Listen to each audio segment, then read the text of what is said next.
오늘은 여러분에게 오레곤에 있는 엔터프라이즈라는 도시를 소개하면서 그 뒤에 얽힌 여러 가지 내용을 좀 말씀드리려 합니다. 오레곤의 초창기 시절에 오레곤에 아주 어두운 역사가 있었습니다. 그것을 여러분에게 소개를 하고, 그리고 또 제가 겪은 좀 한국 사람으로서는 정말 이해하기 힘들 정도의 그러한 그 법정 사항도 겪었기 때문에 그것을 같이 엮어서 오늘 말씀을 드리고자 합니다. 네, 이 엔터프라이즈라는 도시는 오레곤의 동북쪽에 위치하고 있습니다. 거의 오레곤의 끝에 가까운 데 있는데요. 포틀랜드에서 오자면 한 5시간이 조금 더 걸리는 그런 정도입니다. 근데 제가 저번 영상에 조셉을 소개해 드렸는데, 이런 조셉이라는 시티에서 어 엔터프라이즈까지는 10분 분밖에 걸리지 않습니다. 그래서 이 근처에 조셉을 관광 오시면은 엔터프라이즈를 방문할 수 있겠습니다. 그리고 여기 유명한 왈로아 레이크가 있기 때문에 여기 관광 오시는 분들이 같이 엮어서 이렇게 오시면 들리는 그런 장소가 되겠습니다. 엔터프라이즈에 대한 자세한 내용은 여기 위키피디아에서 좀 소개를 하고 있는데요. 인구가 한 2,100명 정도 되는 그러한 도시로 그 말로아 카운티의 법원과 병원을 가지고 있는 그런 도시가 되겠습니다. 이 도시에 대한 좀 더 자세한 내용은 이와 같이 그 시 자체에서 올린 웹사이트, 그리고 이것은 카운티에서 올린 엔터프라이즈라는 도시에 대한 안내, 그리고 또 오레곤 스테이트에서 올린 엔터프라이즈에 대한 안내, 이런 것들이 많이 올라와 있습니다. 그래서 그걸 참조하시면 되겠고요. 조색과 마찬가지로 여기도 로데오나 이런 것들이 상당히 여름에 많이 있는 그런 행사가 되겠습니다. 예, 여기도 역시 제가 조셉시에서 소개 드린 대로 네스포스 인디안에 거주하던 곳들입니다. 그리고 역시 네스포스 인디안의 추장이었던 조셉에 대한 그러한 역사 같은 것이 여기 다 기록이 돼 있고, 저기 좀 멀리 보이면은 건물이 있는데 그 안에 이제 그 역사에 대해서 쭉 자료 같은 것을 모아 놓은 그런 것을 볼 수 있는 곳입니다. 그리고 여기가 역시 조색과 마찬가지로 지금 보이는 건물이 그런 건물입니다. 그 조색과 마찬가지로 경치가 아주 좋습니다. 뒤에 보시겠지만은 산이 많이 보이고 상당히 여기가 고도가 높아서 상당히 공기도 청정하고 그런 곳입니다. 그런 곳인데 인제 그 제가 말씀드리는 그런 역사가 여기에 인제 같이 어우러져 있는 그러한 도시가 되겠습니다. 여기 보이는 건물이 그 법원입니다. 그런데 1990 년대 말쯤 그 법원에 있는 서류들을 이제 정리하다가 법원 정식 문서 보관함이 아닌, 그냥 한마디로 이야기하면 법원에 별로 중요하지 않은 그런 문서를 보관하는 별도의 창고가 있었는데, 그 창고를 정리하다가 실제로 법원 중요 문서 보관함에 보관되어 있어야 할 그런 서류를 발견하게 되었습니다. 그런데 그 서류 자체가 너무나 안타까운 그런 사항들을 포함하고 있기 때문에 그게 인제 세상에 알려지게 되었습니다. 그 내용을 오늘 말씀드리고자 합니다. 예, 제가 말씀드린 대로 알로아 카운티의 법원이 이 엔터프라이즈에 있었기 때문에 알로아 카운티의 역사가 여기에 기록이 되어 있습니다. 근데 그 역사 중에서 아주 어두운 역사 중에 하나가 차이니즈 마사크라는 그런 역사가 있습니다. 1887 년경에 일어난 사건인데요. 한창 인제 오레곤에 금광이 발견되고 해서 많은 인제 그 금광 채굴자들이 이제 와서 금을 캐고 했을 때, 그중에 그 샌프란시스코에서 중국인 회사가, 중국인으로 이루어진 이민자로 이루어진 회사가 여기에 중국 사람들을 보내서 금 채굴을 하였습니다. 그런데 거기에 금강에서 일하던 중국인 34 명이, 그 이상이 되겠죠. 34 명이, 알려진 말은 34 명인데 그 백인들에 의해서 학살을 당했습니다. 그 일어난 곳이 딥크릭이라는 곳인데 거기서 학살이 나 가지고 죽었는데, 이것이 시체가 발견된 게 어떻게 해서 발견됐냐면, 그 시체가 거기 강 이름이 스네이크 리버라 그러는데, 그 강에 시체들이 떠내려옴으로써 발견이 되어서 인제 그 범인들을 찾고 이러다 보니까 인제 범인이 잡히고 그다음에 인제 그 내용이 밝혀지게 되었습니다. 예, 이 도시의 인구의 현재 96%가 백인입니다. 그러니까 여러분들이 그런 것을 조금 상상을 해 보셔야 될 것 같은데, 그때 발견된 문서에 어떤 내용이 있었는가 하면은 그 당시에 판결이 있었는데, 정식적인 재판 판결이 내려지는 건 어떻게 내려졌냐면은 아무도 그 살인에 대해서 책임자가 없다는 것입니다.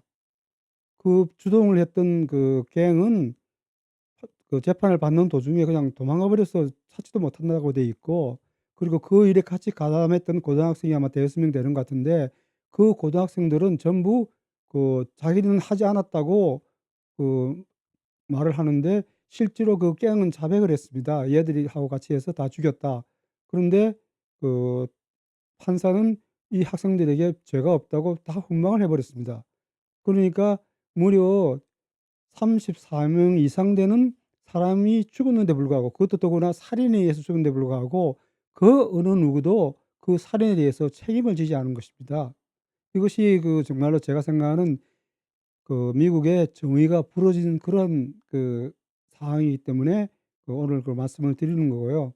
그 상황 이후로 인권 운동가들의 활동에 의해서 2005 년에 그 살인이 났다고 추정되는 지역에 그 지역을 기념 지역으로 정하고, 2012 년에 인제 기념비를 갖다가 그 지역에 세우게 된 것입니다.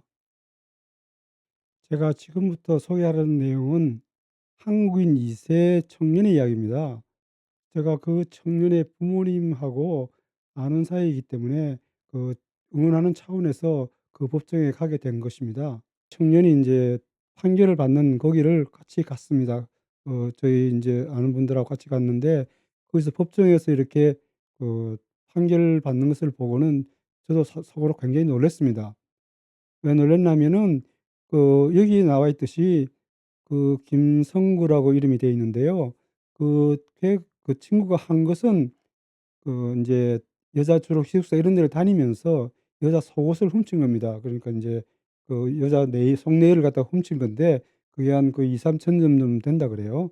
근데 인제 한 번도 여자들하고 직접 맞닥뜨린 적은 한 번도 없다고 그래요. 그러니까 본인이 굉장히 조심을 했겠죠. 사람한테 들키지 않도록 조심해서 그것을 인제 집에 다 갖다가 놔 뒀는데, 인제 그때 어떤 일이 있었는가 하면은 그전 이 김성구라는 이 친구가 인제 그 그런 일을 몇 년 동안 했는데, 그 당시에 오레곤 스테이트 여학생 하나가 살해를 당했습니다.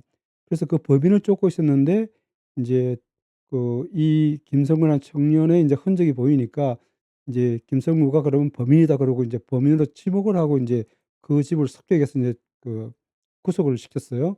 그래 가지고 인제 그 법정에서 인제 판결을 받는데, 실제로는 이 청년이 전혀 그런 일을 하지 않았기 때문에 인제 제목이 뭔가 하면은 그 여자의 속옷을 훔친 죄, 그다음에 이 친구가 인제 자기 컴퓨터에다가 인제 야동을 갖다 많이 인제 넣어 놨는데, 그중에서 특히 미국에서 심각하게 보는 게 뭔가 하면은 야동은 자기가 보기만 해도 처벌이 됩니다. 근데 그 야동을 상당 부분 인제 컴퓨터에 들어 있었겠죠 당연히. 여러 가지, 그러니까 뭐 굉장히 많은 야동이 들어 있었으니까. 근데 그런 것들로 인해 가지고 판결을 때리는데 십몇 년을 때리는 거예요. 그래서 저도 깜짝 놀랐습니다. 아니, 한국으로 치면은 그냥 좀도둑 아닙니까? 여자 속옷 훔치고 그다음에 뭐 자기 컴퓨터에다가 야동 보관하고 그런 건데, 그런 모든 죄를 다 판사가 인정을 하고 합해서 십몇 년의 형벌을 때리는 거예요. 그래서 같이 갔던 저하고 우리 동료분들이 전부 다 깜짝 놀랐습니다. 아니, 한국으로 치면 그냥 좀도둑인데 어떻게 11 년이라는 형을 때릴 수 있느냐. 그리고 그것만 있는 게 아니라 또 다음에 또 다른 카운티에서 인제 또 형벌을 또 더 받게 돼 있고, 이 친구가 엄청난 인제 많은 그런 형사일을 해야 되는 거예요. 근데 그때 인제 주장했던 피고 쪽에서 주장한 건 뭔가 하면 이 친구가 약간 정신적인 문제가 있으니까 정신 치료를 하게 해 달라.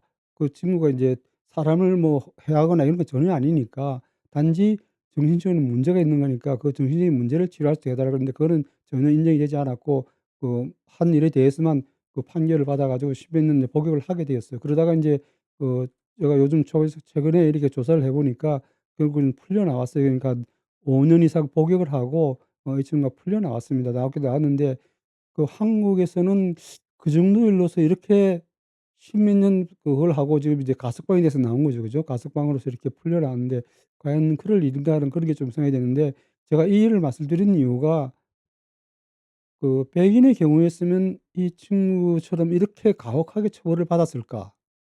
제가 조금 전에 보여드린 그 중국인의 학살 사건, 그 학살 사건에 대해서는 백인이라고 해서 그 어느 누구도 처벌을 받지 않았습니까?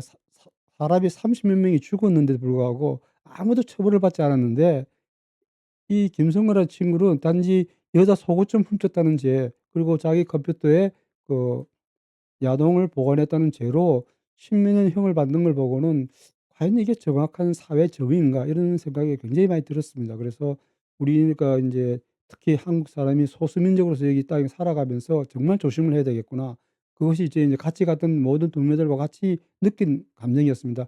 '아 이게 백인들의 나라지, 우리가 우리한테는 이렇게 정말 가혹한 그런 심판 사법 체제이구나. 정말 우리가 조심을 해야 되겠다.' 특히 우리 2 세대 3 세대한테는 이러한 불공정한, 그러한 우리가 좀 불구조가 느낄 수 있는 그런 일이 일어날 수 있으니까 '정말 조심을 하도록 우리가 당부를 해야 되겠다.' 그런 생각을 하게 되었습니다. 네, 오늘은 엔터프라이즈에 와서 이 미국이 갖고 있는 어두운 역사의 일면, 그리고 우리가 소수민족으로서 이 땅에 살아가면서 좀 '조심을 하면서 살아야 되겠구나.' 하고 느낀 점, 이런 것을 오늘 말씀을 드렸습니다. 여러분들이 100% 공감 못 하신 부분도 있을 수 있는데, 하여간 제가 느끼고 경험했던 것, 그리고 이 역사를, 미국 역사를 이렇게 살펴보면서 어두운 면이 있었던 것에 대해서도 소개를 드리는 것이 좋겠다 해서 오늘 말씀을 드렸습니다. 오늘은 여기까지 하도록 하겠습니다. 감사합니다.